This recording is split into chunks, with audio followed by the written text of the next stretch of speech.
Welcome to this week's edition of New York Now. I'm Dan Clark. After months of negotiations and a lot of late nights, we finally have a deal on New York's $220 billion state budget. It's a week late, and for a few moments this week, it looked like things were going to stretch into next week. But it all came together Thursday evening, and lawmakers started to vote on bills overnight. It's been a very long week in Albany, with a lot of confusion ending in a final budget for New York for the next 12 months. And we were there to watch it all happen. Take a look. When lawmakers left Albany last week, they were hoping to come back to a state budget deal by Monday. But that didn't happen.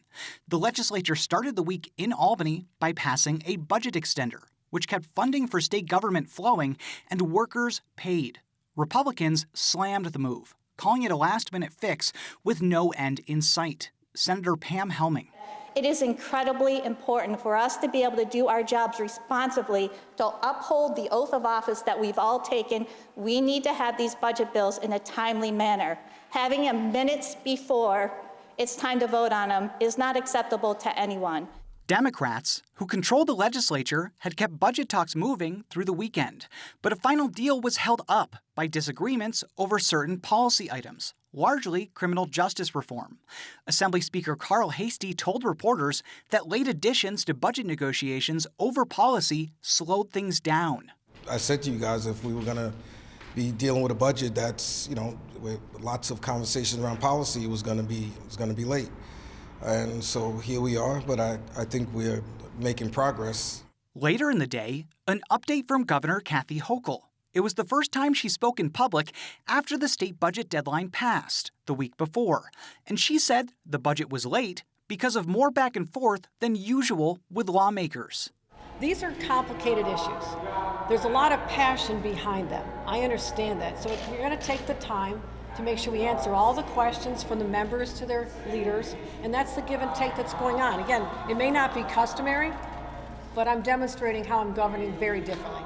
And by Monday evening, some light at the end of the tunnel. Senate Finance Chair Liz Krueger, a lead negotiator on the budget, said things were close on controversial items, like a new government corruption watchdog agency and tweaks to bail reform and criminal discovery. The Senate is good on the bail and other pieces of the criminal reform package. But I don't know if the Assembly is, to be fair, and I can't speak for them. On Tuesday, a waiting game. No deal, but close, on criminal justice, making way for the rest of the budget. Senate Deputy Majority Leader Mike Gianaris. I think on the issue related to our criminal laws, there's as close you can get to agreement without the bills being printed. So I think we're moving on from those issues onto the rest of the budget. I think we're close on the alcohol to go question. And on Wednesday, silence. Rumors that things were falling apart as lawmakers continued to meet behind closed doors. No update with the budget nearly a week past deadline. Republican Senator Tom O'Mara. This is not a functional way to proceed with a state budget, particularly one the size of New York State's budget that is going to be in the range of $220 billion. And on Thursday, after a lot of long nights, a deal. Hochul struck an agreement with lawmakers on a $220 billion state budget, the largest in history, and major changes in policy. On bail reform, judges will have more power to hold people before trial if they're arrested multiple times, accused of a hate crime, or brought up on certain gun charges. Hochul said the changes will strike the right balance between social justice and public safety. We have put forth a comprehensive package that, again, achieves continuing the progress we've made in the past to make sure our criminal justice system is fair, and we are not moving backwards. We are moving forward with a thoughtful approach. The budget also has some targeted relief for middle-income earners. State income taxes will go down for those workers.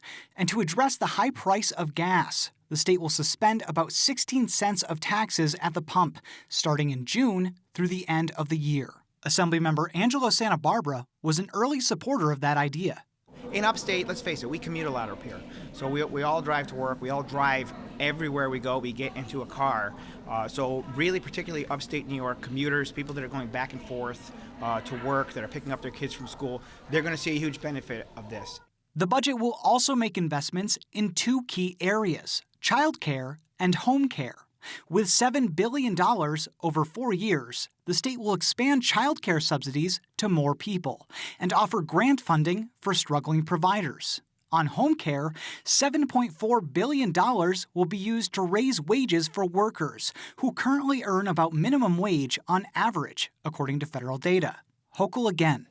My own father is being taken care of a number of people around the clock, and we know how critically important they are to families and their sense of security. The budget will also create a new state agency to police ethics and corruption in state government that would replace JCOPE, the state's current ethics agency.